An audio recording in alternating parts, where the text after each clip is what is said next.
waxyaabaha keenay ummaddu inay xitaa dawladaba nacdo oo dadka Soomaalida ayna ku jirin jacayl dawladeyn dawlad xitaa leen wax laba kala jeclaba waxna faa'iido ku yusuulay laana waligiiba ma arkin nidaam wax u qabtamuuna arkin ilaahay wuxuu naga nahyinayaa qooqa iyo kibirka in la kibro ilaahay subhanahu wa ta'ala aayad kale waxa uu ku yiri ya ayuha alladheena aamanu kunu qawamina bil qist warbadu cadaalada ku taagnaada aad ugu taagnaada waliba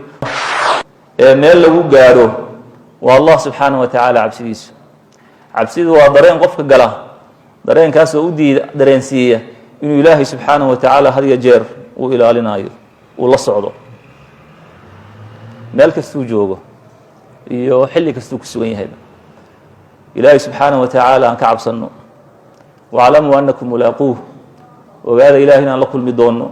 ilaahay uu weydiin doono wax badan oo maanta faraha kula jirno khayran wa shar su'aal ba ka iman doonta ilaahayna subhanahu wa ta'ala inaan ugu mahadnaqno weeyii nicmooyinka waaweyn ee ilaahay uu nasiiyay oo ugu horeyso nicmada islaamka nicmada caafimaadka iyo nicmada amniga iyo nabadgelyada haysano inaan ilaahay subhanahu wa ta'ala ugu mahadino inta ka bacda ayuha alikhwa waxaynu ka hadlaynay maanta ama rabnaa inaan ku hadalno al-adala waxa la yiraahdo wa akhlaaq wa sifaat wanaagsan waana rukni mujtamacaadka faadilka fadliga karaamada leh arkaanta waaweyn ku taagan yihiin ma aha dhaqaale xoog badan maaha ma aha might iyo military maaha ma aha sawaariikh iyo diyaarado la sameeyo maaha waxaasi adeer ma shaqeeyaan waxa ka shaqaysiiya waa cadaalad inay jirto haddayna cadaalad jirin oo cadaalad hadii la waayo ummadaasi way burburtaa dhaqaalana uma kordho might militaryna ma samaystaan ciidamadoodu way kala baxbaxaan iyo ka isdila iyo ka jabhada isku noqda iyo ka lugta isqabta iyo ka xabad isku qaato isdila waana waxa ka dhacay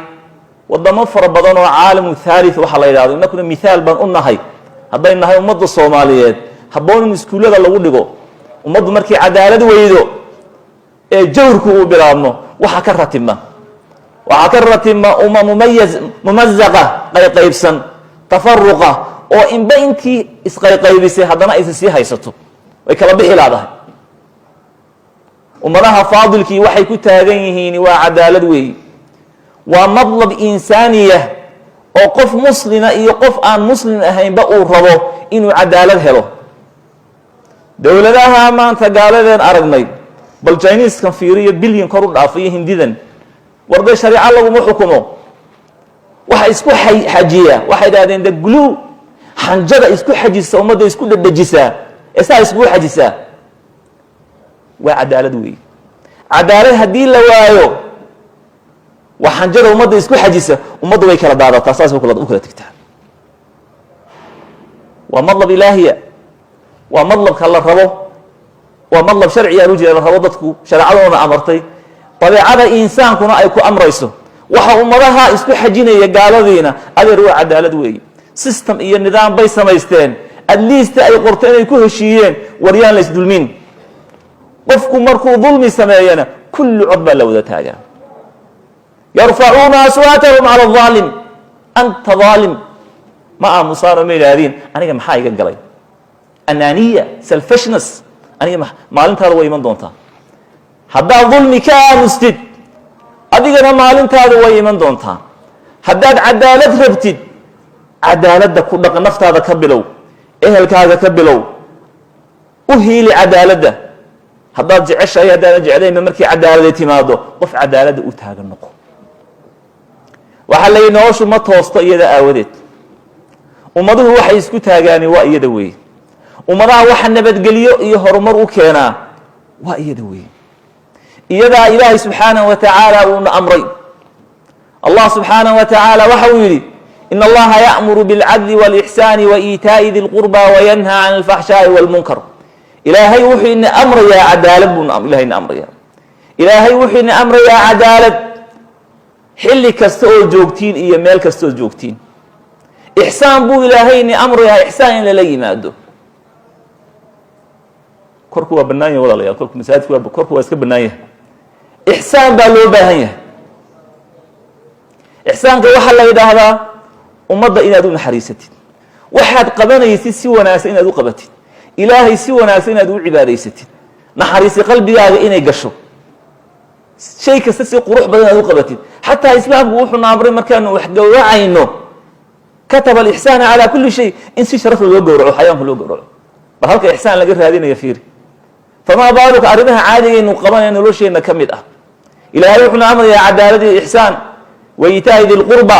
dadka qaraabada u saaxiibka in la xidhiidhiyo, wayanhaa can alfaxshaa'i waalmunkar, ilaahay waxa uu naga nahyinayaa faxshaaga, dembiyada waaweyn ee shirku ugu horeeyo, iyo faxshaaga kale, zinada iyo fuxshiga iyo wax ummadda baabi'iya. ilaahay subxaanahu wa tacaala munkarka ayaa uu naga nahyinayaa, oo isna ka mid min almacaasi ka mida. ilaahay wuxuu naga nahyinayaa qooqa iyo kibirka in la kibro. ilaahay subxaanahu wa tacaala aayad kale waxa uu ku yidhi yaa ayuha aladiina aamanuu kunuu qawaamiina bilqist, wardadow cadaaladda ku taagnaada, aada ugu taagnaada, weliba kuwa ku taagnaan badan. waxay cibaaradaasi ku tusaysaa bay culimmadu yidhaahdeen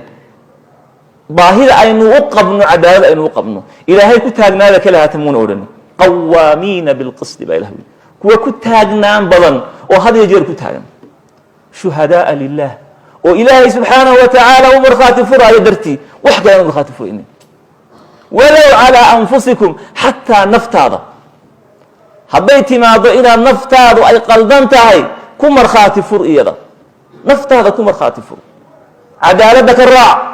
aw ilwaalidayn, labadaada waalid haddii ay timaado inaad ku markhaati furtid, ku markhaati fur, way qaldan yihiin, way wax dulminayaan, way dulminayaan dhe, waxba ha u qarin. aw ilaqrabiin, iyo kuwa kugu dhowaanshaha badan. in yakun ganiyan aw faqiiran faallahu awlaa bihima, ilah u yidhi. badanaa waxaa dhacday qofkii qanigii xoolaha yar haysta inay dadku ka gabadaan oo ama ay markhaati beena u furaan. ka faqiirkaana waxaa laga yaabaa mid naxariis badan inuu yidhaahdo war kan iyo markhaati beenaan iskaga furo, waa miskiin weeyaan kaniya. ilaahay waxau yihi in yakun ganiyan aw faqiiran, ha u markhaati furin hadduu qaldan yahay, si xaqa ugu markhaati fur. haninimo uu qani yahay ugu markhaati furin, faqiir uu faqiir yuhu baahiyaha ugu markhaati furin, cadaaladda u markhaati fur. faallahu awlaa bihima, ilahay baa ku xaqnimo badan. falaa tattabicu alhawaa an tacdiluu, hawada ha raacina baa ilaahay subxaanahu wa tacaala uu yihi sida cadaalad u samaysaan. hadday hawa timaado cadaaladii ma timaado meesha. wain talwuu aw tucriduu, haddaad leexisaan cadaaladii iyo markhaatigii, ama aad shahaadadii ka tegtaan oo cadaaladda aad furi weydaan, ilaahay waa la socdo, faina allaha bima tacmaluuna khabiir. ilaahay wax subxaanahu wa tacaala waa khabiir, waana ka warhayaa waxa aad samaynaysiin. ayuha alikhwa, aayaddaasi waxay cabirtay cadaaladda cibaaradii ugu lagu cabiri karayay bu ilahay ku cabiray. walidaalika jaamacaddan la yidhaahdo Harvard University ayaa qeybteedan lagu dhigo sharciga iyo lowga ay ku dhigaan, ayaa waxaa la yidhi librarigeeda aynu ku qorno cibaarada ugu balaaqada badan ee cadaalad ka hadlaysa aynu raadinno. waxaa la raadiyey oo la baxiyey alxukamaa waalculamaa, muslimiin wagayra muslimiin, waxay cadaaladda ka yidhaahdeen. waa la soo ururiyey, kutub baa la akhriyey, kutub samaawiya baa la akhriyey, kuwii jiniiskaa la akhriyey, kuwii hindidaa la akhriyey, kuwii la qorooda wax cadaalad ka hadlaya. cibaaradii ugu balaaqada badnayd waxay noqotay aayaddaasay soo heleen. waa gaalo weeye. yaa ayuha aladiina aamanuu, suuratu nisaa ku jirta aayadda 35 kunuu qawaamiina bilqisti. waxaa lagu xardhay laabareeriga jaamacadda lagu xardhay. waxaana muslimiintu maanta yihiin dee waa awrkaas saxaaraha socdee biyihiina dhabarka u saaran yahay, waa yaqtuluhu dama, ee haraadku dilayaan nahay maanta. diintaasaa agteenna taalla, kutubtaasay maanta ku qoran tahay. dadka ugu corruptionka badan leh, corruption haddii la tilmaamo meesha uu ka baxay, uu lugaha ku yeeshay, waa dhulka muslimiinta weeye. waa dhulka muslimiinta weeye. dadka muslimiinta unbaad ku arki nin cir ka tegey oo hawada galay moogta, iyo 99% 9 dhulka yaallo waxba haysan, hama haystaan. 99 dhulka yaallaan, nina cirkuu tegey. ninkaa cirka tegey ma taqaanaa, business laguma yaqaano. ilaa ninku hadduu tijaaro leeyahay uu shaqaysto oo cirka tago wuu shaqaystay, ama nidaamka capitalismka ha la jaan qaada inuu la qaadin. laakiin bal ninka ka waran intuuna business aan lagu aqoonin, ee aan shaqaysanin, soo arki maysid, ee tijaaro aan lagu aqoonin, haddana millionaire-ka accountida u buuxa lacag. haye lacagtan ka timiday lacagta hay ka timid ayo alikhwa waxa laga yaabaa mar inuu khadamaad galay umada inuu khidmeeyo uu noqday nin siyaasi oo meel fadhiistay inuu noqday Afrika waxa lagu yaqaan oo Nigeria fiiri dadka ugu lacagta badan leh waa dadka wasiirada noqday kuwa barkoolka iyo meelaha galay lacagooda meel kasta ka buuxaan adduunka dhan buu laga qoray cudurkaasina waa cudur maanta caalamka Afrikaanka oo dhex yaala way dadka dhalinyarta ah ee maskaxda furan leh ee wadankeenan jecel ee raba inay caruurtoodu ku noolaadaan wuxuuna aabihii ku noolaan abayaasheen rafaad bay ku soo noolaadeen rafaad iyo mashaakilaad iyo xarbi lala xarbinayo nolosha lala xarbinayo iyo cadaalad darro iyo mashaakil nin oo weyn oo warayso waliga cadaalad ma aragtay waliga cadaalad ma arkin waad leeyahay waa waxyaabaha keenay ummaddu inay xitaa dawladda nacdo oo dadka Soomaalida ayna ku jirin jacayl dawladeyn dawlad xitaa leen waxa la kala jeclaba waxa faa'iido ugu suuleeyay laana waligiiba ma arkin nidaam wuxuu qabtamuuna arkin nidaam wuxuu qabtamuuna arkin waxa la inaga rabaa ayuha alikhwa inaynu cadaaladda u heelino had iyo jeer cadaaladda in loo heeliyo cadaaladda maanta umadeenu u baahan tahay waa cadaaladda la yiraahdo cadaalad ijtimaaciya in qof kasta xaqiisa la siiyo cadaaladda macnaheedu maaha dadka inta wax loo wada qaybiyo in isku leeg in la wada siiyo dadka saas u fahmaa saas cadaalad maaha suurtagal maaha dadka inta keeg la soo iibiyo nin kastaba slide iyo qaybinta loo gooyeen la yiraahdo adiguna qaybta cun wata cadaalad taas maaha war ummadda in qof kastaaba la siiyo wuxuu xaq u leeyahay islaanta caanalaydi waxay u baahan tahay in loo dhiso meel aad ceeda ku hoos gasho soo arkimaysid ninka qofka baabuur suuqa ku wata wuxuu xaq u leeyahay baabuurka uu wato maadaama lacag uu bixiyo dariiq shuruuc leh oo qofkii ku soo xadgudba dadka la qabanayo oo intuu bartan dariiqa intuu baabuur iskaga damiyo xabasi gaar iska shidanayo muxuu soo sameeynaya wuxuu aaminsan yahay cid ka dambaysa inay jirin ama halka intuu ka soo qaado dariiq waqooyi koonfur socda ayaa isagoo qaadu ka buuxo ayuu boqol ku soo dhaqaajinaya dariiqa waxa loogu tala galay inuu koonfur socdo waqooyi bisna socda uu soo sii deynaya gaw soo boqol ku socdo muxuu soo sameeynaya wuxuu og yahay inayna cidna ka dambaynin in haddii laakiin uu og yahay cadaalad inay jirto oo dhegta la soo qabanayo marna wasa ma sameeyeen war dadku ilaahay ka cabso kuma kala joogsadaan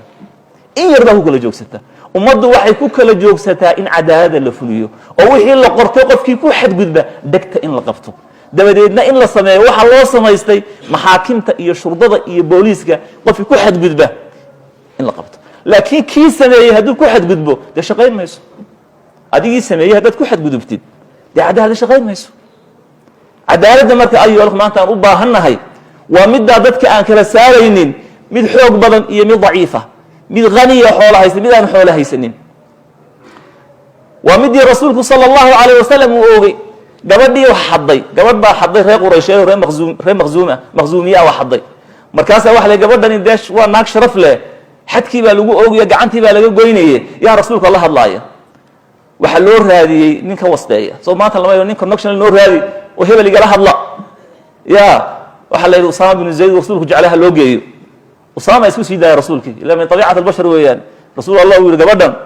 markaas rasuulku sallallahu alayhi wasallam intuu isbedelo waxa uu ku yiri atashfa'u haddan min hududillah mahabbat rabtaa hudud ilaahay kamid inaad maanta taadid u shafaaca qaadaysa inma ahlaka man kana qablakum warkurka banaan inma ahlaka man kana qablakum wardadkii inagu horeeyay waxa halaagay ninka tuugi markuu xado ninka sharafta leh markuu waxado way deyn jireen tarakuhu anaga dhaaf anaga sii daakan xoolaha uu bixinaya nin hoosta soo hadda ma yiraahdeen doqon waxay san ma la xidha miskiin iyo faqiir maxay Soomaalidu yiraahdeen miskiin ba miska la fuulo leh ninka khalas miskiin kaas la fuulaya laakiin ninkii dadkiisu way xoolaha haysta xoolahaas uu tuuraya cidna xidhimayso marka rasuulkay rabay inay taa ku dayaan markaas rasuulku sallallahu alayhi wasallam wuxuu quraysh ku yiri waxaas wixii umada halaagay weeyaan midka shariifka ana way deyn jireen midka daciifka ana way ku oogi jireen wuu dhaartay rasuulku wallahi baan ku dhaaranaya wa aymullahi haday faadimo oo gabadhaydii xaddo wallahi gacantan goynaya ummaddu markii sida cadaalada u fuliso ayuha ikhwa ummaddu meel gaadha ee qofkii sameeyay isagu isku fulinayo cadaalada waxa kamid ah ayuha ikhwa oo la rabo in la fahmo ma aha kiisaskan maxkamadeena ka dhaco kala haat ee waxa kamid ah cadaalada farawaadka ummaddu ay leedahay in si cadaalada loogu qaybiyo hadii loogu qaybin waayo hadalka aad u dhageysta oo farawaadkii ummaddu lahayd iyo wixii ummadda ku dhaxaysay si wanaagsan loogu qaybin waayo ummaddaas way isnacaysaa دراسات كفيرية سيف